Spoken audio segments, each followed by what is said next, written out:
अमृत की धारा है धारा, जो देती दुखों से किनारा। मुरली अमृत की धारा है धारा, जो देती दुखों से किनारा। भूले जीवन में हो जाए शिव बाबा मुरली में समझाए, भूले जीवन में हो जाए। ओम शांति। 10 अप्रैल 2025 का महावाक्य है, मीठे बच्चे अपनी उन्नति के लिए रोज पोता मेल निकालो। सारे दिन में चलन कैसी रही चेक करो। यज्ञ के प्रति ऑनेस्ट यानी ईमानदार रहें।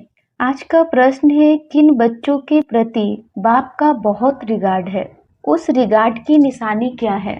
उत्तर, जो बच्चे बाप के साथ सच्चे, यज्ञ के प्रति ईमानदार है, कुछ भी छिपाते नहीं है, उन बच्चों प्रति बाप का बहुत रिगार्ड है। रिगार्ड होने के कारण पुचकार दे उठाते रहते हैं, सर्विस पर भी भेज देते हैं। बच्चों को सच सुनाकर सिरमत लेने की अकल होनी चाहिए।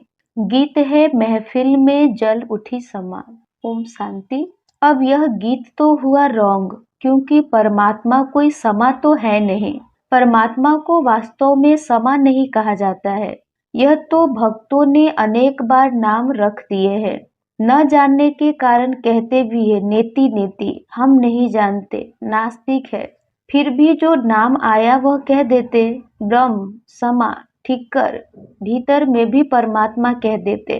क्योंकि भक्ति मार्ग में कोई भी बाप को यथार्थ रीति पहचान नहीं सकते। बाप को ही आकर अपना परिचय देना है। शास्त्र आदि कोई में भी बाप का परिचय नहीं है, इसलिए उन्हों को नास्तिक कहा जाता है। अब बच्चों को बाप ने परिचय दिया है, परंतु अपने को आत्मा समझ बाप को याद करना, इसमें बहुत ही बुद्धि का काम है। इस समय है पत्थर बुद्धि, आत्मा में बुद्धि है। ऑर्गन्स द्वारा पता पड़ता है आत्मा की बुद्धि पारस है या पत्थर है। सारा मदार आत्मा पर है। मनुष्य तो कह देते आत्मा ही परमात्मा है, वह तो निर्लेप है, इसलिए जो चाहो करते रहो। मनुष्य होकर बाप को ही नहीं जानते हैं। बाप कहते हैं, माया रावण ने सबकी पत्थर बुद्धि बना दी है। दिन प्रतिदिन तमो प्रधान जास्ती होते जाते हैं। माया का बहुत जोर है, सुधरते ही नहीं। बच्चों को समझाया जाता है, रात को सारे दिन का पोता मेल निकालो। क्या किया? हमने भोजन देवताओं मिसल खाया, चलन कायदे सिर चले या अनारियों मिसल। रोजाना अपना पोता मेल नहीं संभालेंगे तो तुम्हारी उन्नति कभी नहीं होगी। बहुतों को माया थप्पड़ मारती रहती है। लिखते हैं कि आज हमारा बुद्धि योग फलाने के नाम रूप में गया, आज यह पाप कर्म हुए। ऐसा सच लिखने वाला कोटों में कोई ही है। बाप कहते हैं, मैं जो हूँ जैसा हूँ मुझे बिल्कुल नहीं जानते।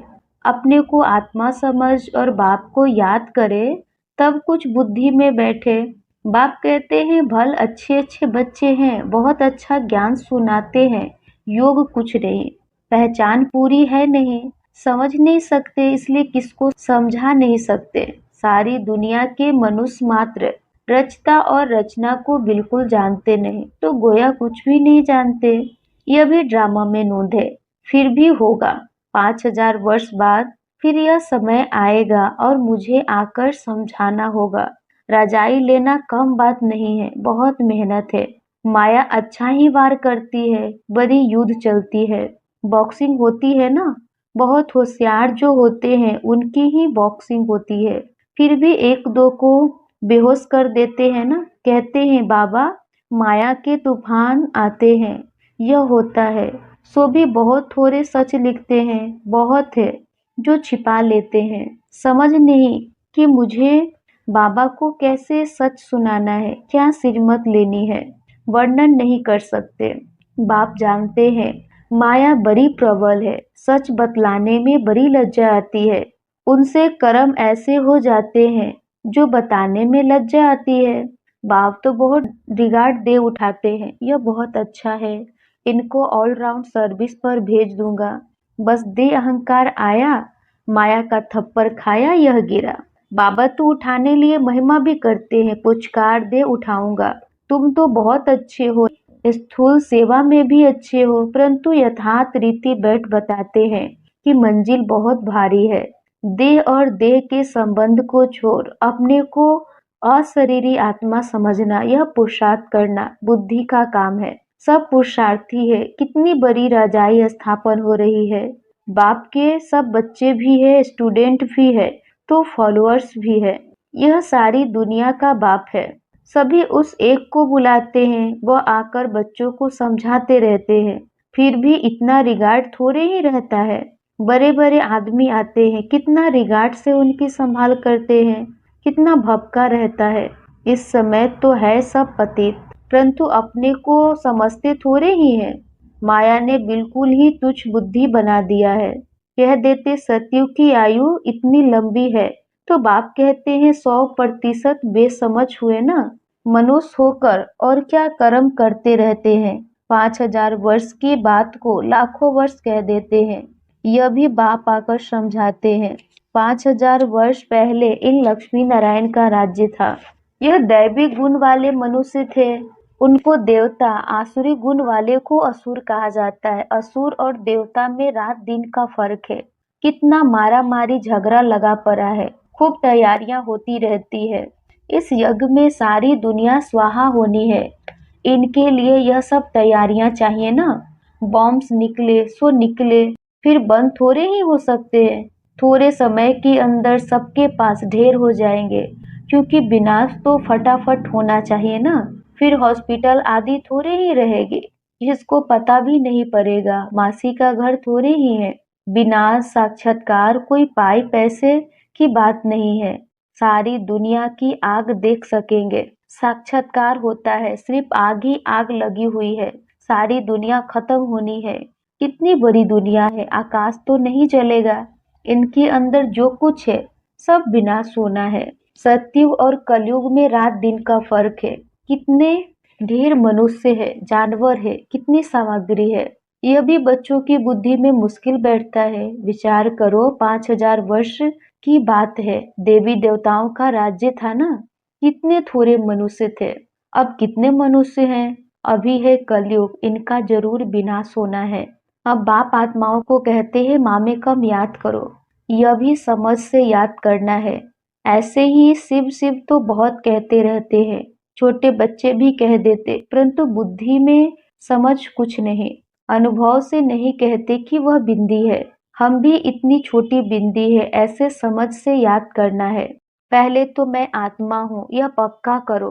फिर बाप का परिचय बुद्धि में अच्छी रीति धारण करो।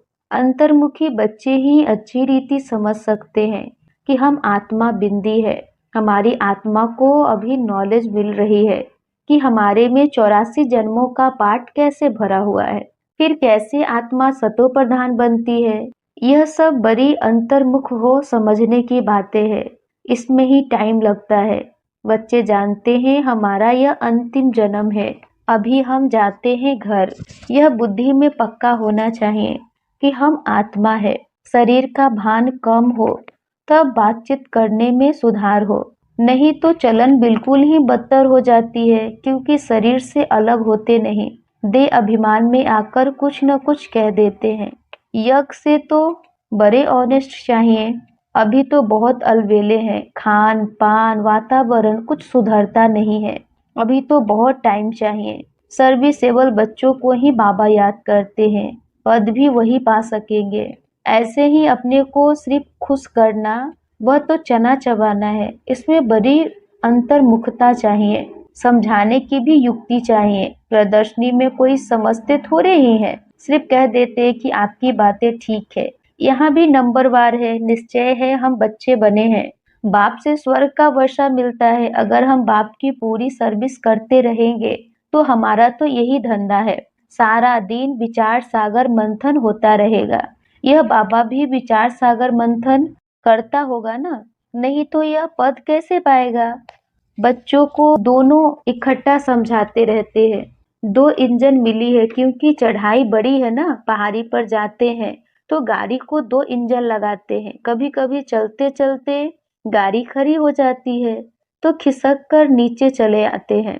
हमारे बच्चों का भी ऐसे है, चढ़ते चढ़ते मेहनत करते करते फिर चढ़ाई चढ़ नहीं सकते। माया का ग्रहण वह तूफान लगता है तो एकदम नीचे गिरकर पुर्जा पुर्जा हो जाते हैं। थोड़ी ही सर्विस की तो अहंकार आ जाता है, गिर पड़ते हैं, समझते नहीं कि बाप है, साथ में धर्मराज भी है।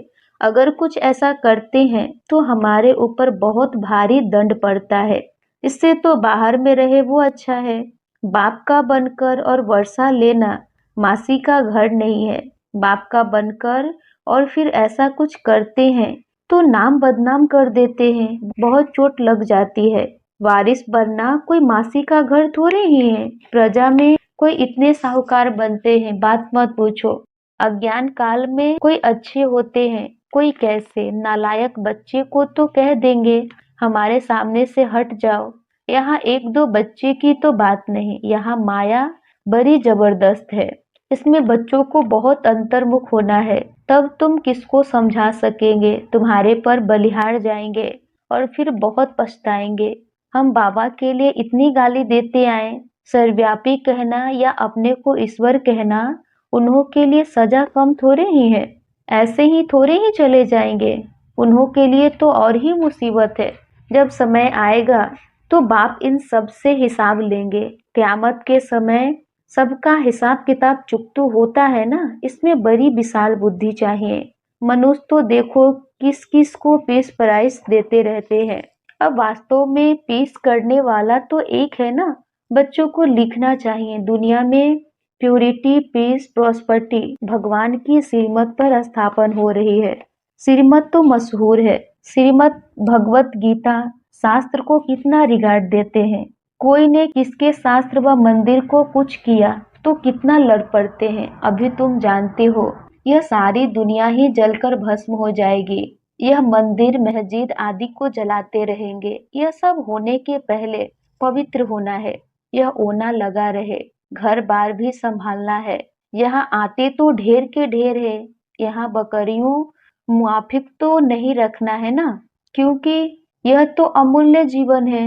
इनको तो बहुत संभाल से रखना है। बच्चों आदि को ले आना यह बंद कर देना होगा।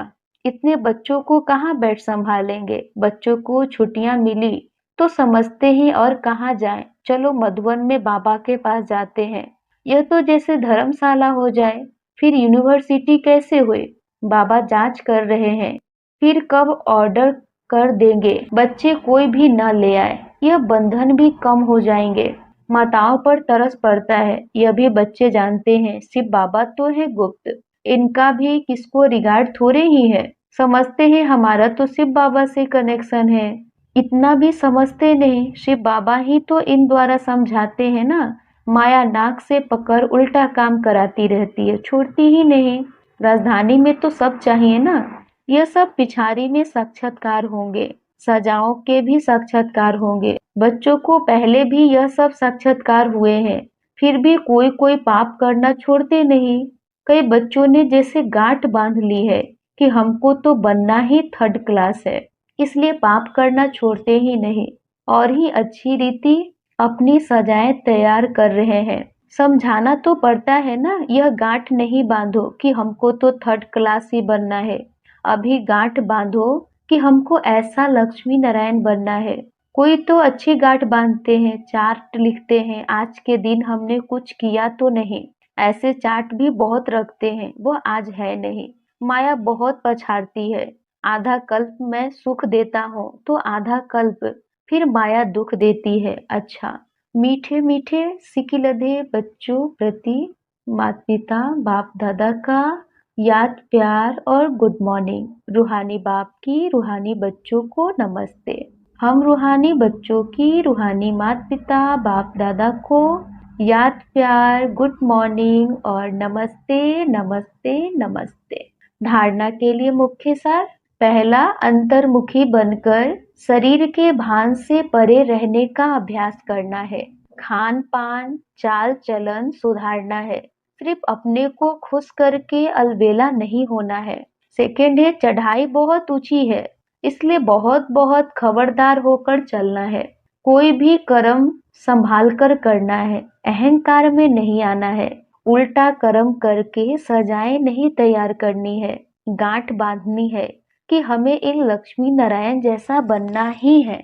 वरदान: रूहानियत की श्रेष्ठ स्थिति द्वारा वातावरण को रूहानी बनाने वाले सहज पुरुषार्थी भव। रूहानियत की श्रेष्ठ स्थिति द्वारा वातावरण को रूहानी बनाने वाले सहज पुरुषार्थी भव। रूहानियत की स्थिति द्वारा अपने सेवा केंद्र का ऐसा रूहानी वातावरण बनाओ जिससे स्वयं की और आने वाली आत्माओं की सहज उन्नति हो सके। क्योंकि जो भी बाहर के वातावरण से थके हुए आते हैं, उन्हें एक्स्ट्रा सहयोग की आवश्यकता होती है, इसलिए उन्हें रूहानी वायुमंडल का सहयोग दो। सहज पुरुषार्थी बनो और बनाओ। हर एक आने वाली आत्मा अनुभव करे कि यह स्थान सहज ही उन्नति प्राप्त करने का है। स्लोगन: वरदानी बन शुभ भावना और शुभ कामना का वरदान देते रहो। वरदानी बन शुभ भावना और शुभ कामना का वरदान देते रहो। अव्यक्त सारे कंबाइंड रूप की स्मृति से सदा विजयी बनो। बाप कंबाइंड है, इसलिए उमंग उत्साह से बढ़ते चलो। कमजोरी, दिल शिकस्तपन बाप के हवाले कर दो। अपने पास नहीं रखो, अपने पास सिर्फ उमंग उत्साह रखो। सदा उमंग उत्साह में नाचते रहो, गाते रहो और ब्रह्मा भोजन करते रहो। अच्छा, ओम शांति।